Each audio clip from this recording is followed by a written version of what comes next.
Do početka školske godine ostalo je 10 dana, a još nije poznato kako će izgledati. Izvesno je samo da će odluka da li će đaci u školske klupe ili će nastavu iz sledeće školske godine kao prethodne pohađati kombinovano, malo online, malo uživo u školi, zavisiti od broja obolelih od COVID-a, ali i vakcinisanih.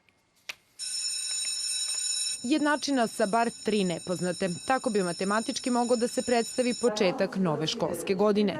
Među nepoznanicama su koji će se model nastave primenjivati, redovni ili kombinovani. Da li će u školske klupe samo vakcinisana deca ili će se u učionicu ulaziti samo sa negativnim testom. Rešenje bi uskoro trebalo da da krizni štab. Do tada roditelji i nastavnici nagađaju i sabiraju utiske prethodne školske godine. Mnogo znači da idu u školu, pa makar i ti skraćeni časovi i sve, nego da bude online nastava, jer onda to deca ne mogu da zadrže pažnju. Sad treba da krenu u školu. Iskreno rečeno zabrinuti jesmo, ali imamo informacije da će za sada sve krenuti po planu. Kada je reč o kvalitetu nastave, prošlogodišnje nastave, to je više bilo održavanje kontinuiteta. Dakle, ne možemo govoriti o nekom kvalitetu imajući u vidu da kada je reč o srednjoškolcima, oni su nedelju dana išli u školu, nedelju dana nisu. Tu nedelju kada su na takozvanoj online nastavi, oni su to doživljavali više kao raspust, gubio se taj kontinuitet. Kao mnogo veći gubitak koji se teško može nadoknaditi, stručnjaci navode vreme koje deca provode u školi, između ili nakon časova.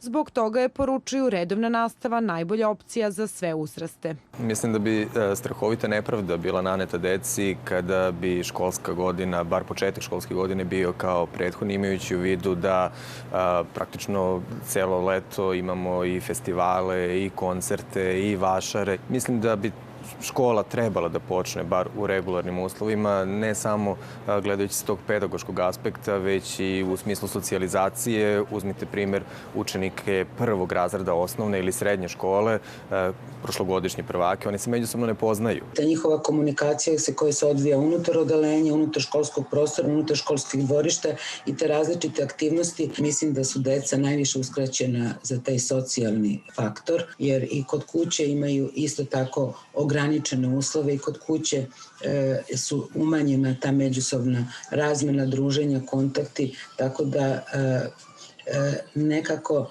deca nam se sve više obraćaju IT tehnologijama i na taj način popunjavaju neko svoje slobodno vreme. Malo više vremena ostalo je za odluku kako će izgledati nova akademska godina. Da li će još jedna generacija brucoša završiti godinu ne upoznajući ni profesore ni kolege.